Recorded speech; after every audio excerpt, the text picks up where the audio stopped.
एक नवाब साहब थे, उनके घर में चोर घुसा और नवाब साहब क्या होता है, खांसी पर नवाब साहब खसते रहे। जैसे चोरवा घुसा नवाब साहब खांसे, बस चोरवा जान का कि जागत है कहा, बस चोरवा उनके तखत के नीचे घुस गया। वो तखत के नीचे घुस गया, नवाब साहब देख लिए, बस नवाब साहब जानबूझ के थूक के तखत के नीचे वही थुक्कत नवाब साहब का बिल्कुल बर्फ के सिल्ली बनाई दी। सवेरे तक थुक्की और चुप्पे परा कि जब ये सो जाए तब भागी। और नवाब साहब जान के तो सोए कहा थू। सुबह हुई तो उनकी बीवी आई पानी दे, तो नवाब साहब थुकते रहा, वह मेहरू थुक मारी। जब मेहरू थुक मारे तो मेहरीवा बरबरान के अंधे हो गए, नहीं दिखाते तुम आदमी थुक्कत हो। तो नवाब साहब कहें बड़े अफसोस की बात है, तू मेरी जिंदगी की साथी और एक थूक नहीं बर्दाश्त कर पाई, और आज मेरा एक रात का साथी और पूरी रात मेरा थूक बर्दाश्त करता रहा। वह चोरवा निकल के भाग, कहा था अल्लाह का शुक्र है आया था काला बन के जा रहा हूं सफेद बन के। बताइए इश्क है, इश्क जिससे होती है फिर उसके अंदर उसे कमी नजर नहीं आती। इसलिए लोगों आप हजरात से गुजारिश है कि पाको साफ रहो। हदीस में अत्तुहूरु निस्फुल ईमान, पाक रहना आधा ईमान है। आधा ईमान तो पाकी में है। कुरान फरमाता व युहिब्बुल मुतत्तहिरीन, पाक रहने वालों को अल्लाह ताला महबूब बना लेता है। इसलिए पाको साफ रहो, नमाजों की पाबंदी करो, गुनाहों से बचने की कोशिश करो और कुरान की कसरत से तिलावत करो। देखो रमजान शरीफ का महीना आ रहा है,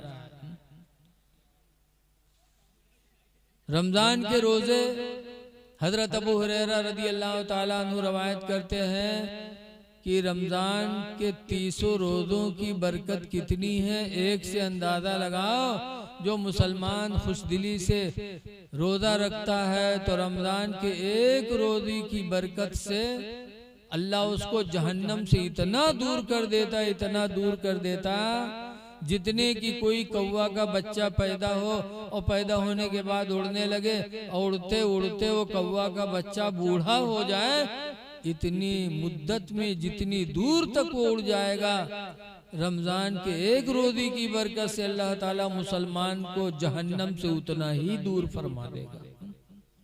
इसलिए रमजान की कद्र करो, खुशियां मनाओ कि रमजान का महीना आ रहा है। नबी फरमाते हैं कि मुसलमान रमजान के आने से खुश होता है और रमजान के जाने पर गमगीन होता है।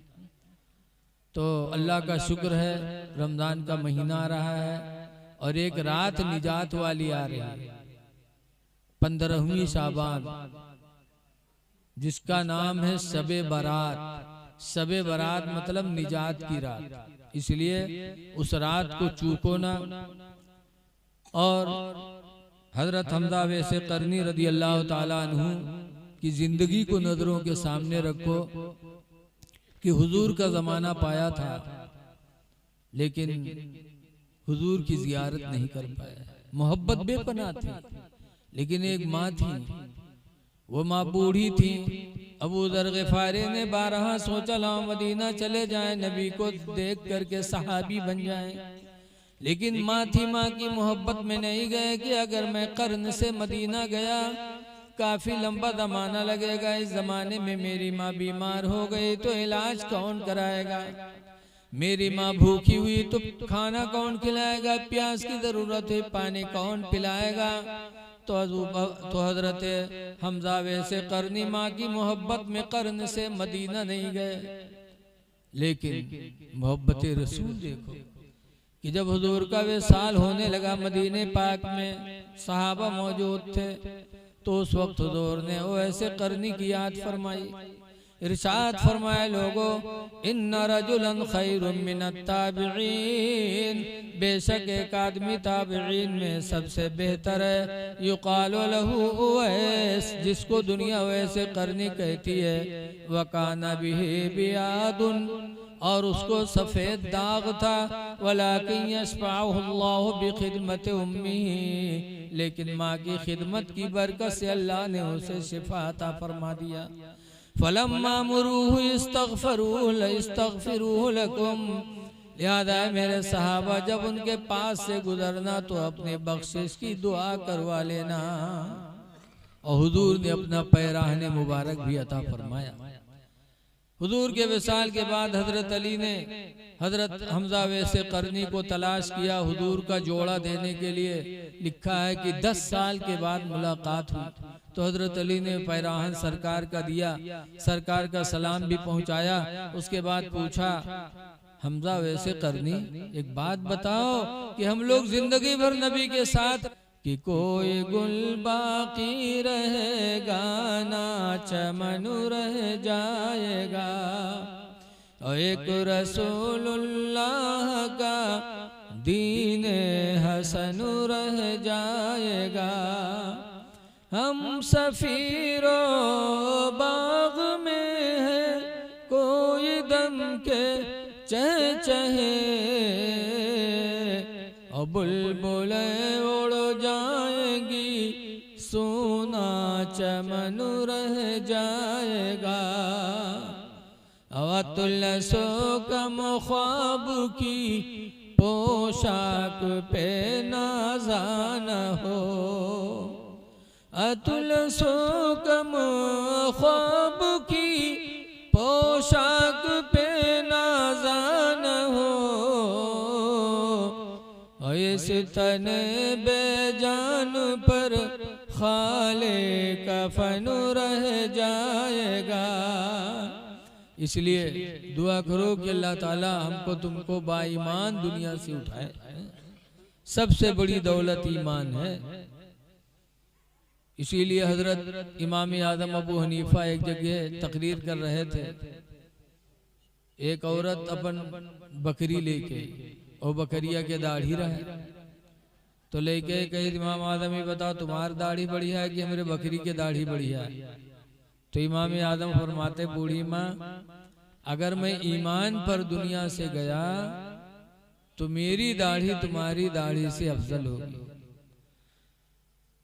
तुम्हारी बकरी की दाढ़ी से। और खुदा न करे अगर कहीं मैं बेईमान होके दुनिया से गया तो तुम्हारी बकरी की दाढ़ी मेरी दाढ़ी से अच्छी होगी।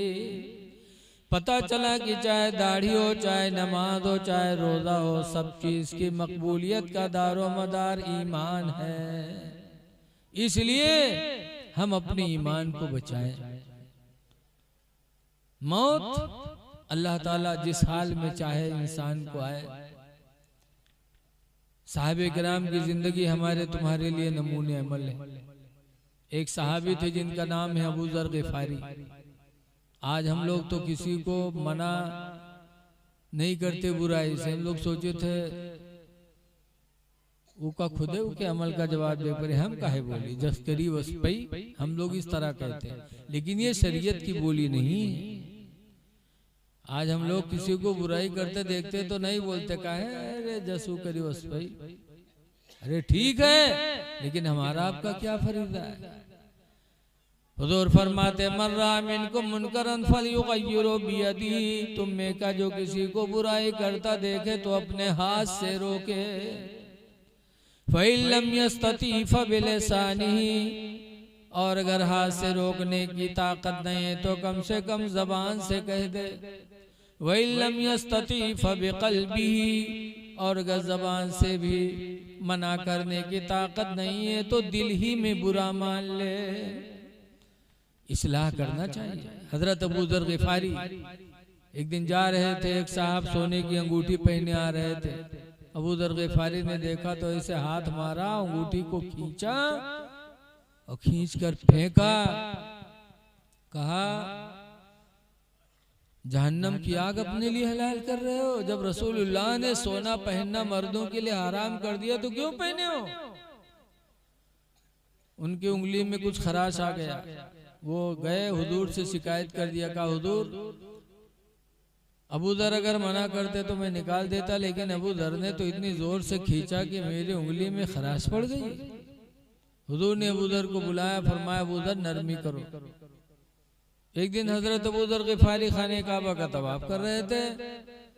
तवाफ करने वालों में एक शख्स ऐसा भी निकला जो कॉलरदार कुर्ता पहने हुए था, नुकीले, तवाफ कर रहा था खुदा के घर का।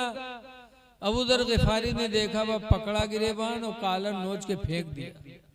कहा खुदा के घर में और घमंड का लिबास। इतनी जोर से खींचा कि उनके गर्दन में खराश आ गई। वो गए हुजूर से शिकायत किए कि अल्लाह के रसूल, अगर अबू दर मना करते तो मैं निकाल देता, लेकिन अबू दर ने तो इतनी जोर से खींचा कि मेरा कॉलर भी फट गया और गर्दन में खराश आ गई। हुजूर ने अबू दर को बुलाया, कहा अबू दर अब जंगल में जाके रहो, तुम्हारी तरह सब अमल नहीं कर पाएंगे, जाओ अपने जंगल में बसेरा करो। इतना कहना था, क्या इश्क था रसूलुल्लाह से। इतना कहा कि अबू दर जंगल अपना लो, सिर्फ इतना मेरे नबी के मुंह से निकला था। तो अबू दर घर गए और अपनी बीवी से कहा, मेरी बीवी, अल्लाह के नबी ने फरमाया जंगल अपना बसेरा बना लो, चलो इतनी जिंदगी जंगल में काटा जाए। मेरे नबी के मुंह से बोली निकली। अबू दर गिफारी की बीवी भी तैयार हो गई। मियाँ बीवी मदीने के जंगल में चले गए। जितनी जिंदगी बची थी सब जंगल में काट दिया। जब आखिरी वक्त आया अबू दर गिफारी का जंगल में, सिर्फ मियाँ बीवी, जब आखिरी वक्त आया तो अबू दर गिफारी की बीवी रोने लगी। जब रोई तो अबू दर गिफारी ने पूछा, रो रही हो? कहा क्यों न रो, आपके जागने का वक्त है, जंगल है, यहाँ कोई आदमी नहीं, कोई इंसान नहीं, आपका आखिरी वक्त है। मैं इसलिए रो रही हूँ कि आपके इंतकाल के बाद आपको मैं कैसे नहलाऊंगी, आपकी नमाज कैसे होगी, आपको दफनाऊंगी कैसे, इसलिए रो रही हूँ। तो अबू दर गिफारी ने कहा था, मेरी बीवी रो नहीं। नबी करीम के महफिल में एक दिन बैठा था तो सरकार ने फरमाया था कि मेरे सहाबियों में एक सहाबी ऐसा होगा जिसे जंगल में तन्हाई में मौत आएगी और उसकी तजहीद व तकफीन के लिए घोड़सवारों की नूरानी जमात आएगी। बीवी, हो सकता है नबी ने मेरे ही बारे में फरमाया हो, वो मैं ही हूँ, ये कहा। और थोड़ी देर बाद अबू दर गिफारी का इंतकाल हो गया। अबू दर गिफारी की बीवी कहती है, मैं रो ही रही थी कि इतने में नूरानी चेहरे वाले घोड़सवारों की जमात आई, कफन की गठरी साथ लेके आए और मेरे शौहर अबू दर गिफारी को नहलाया और नमाज जनाजा पढ़ करके फिर उन लोगों ने दफन कर दिया। अब मेरे भाई यहाँ गौर करो कि सहाबे किराम को नबी से कितना इश्क था कि कह दिया अबू दर गिफारी जंगल बसेरा बना लो, तो फिर उतनी जिंदगी अबू दर ने जंगल में गुजार दिया। ये इश्क था सहाबा को। अब आज तो हम लोग फर्जी आशिक बनते, कहेंगे आशिक रसूल और नमाज यक्को नहीं। अरे आशिक रसूल की नमाज कहीं कदा होगी? आला हजरत आशिक रसूल थे, उनके बेटे मुफ्ती आदम आशिक रसूल थे, तो क्या नमाज कदा हुई? स्टेशन पे है, ट्रेन जा रही है, चली जाए, लेकिन मुफ्ती आदम की नमाज नहीं कदा हुई। और आज आशिक रसूल है, झूठ है इसका आज कैसा है?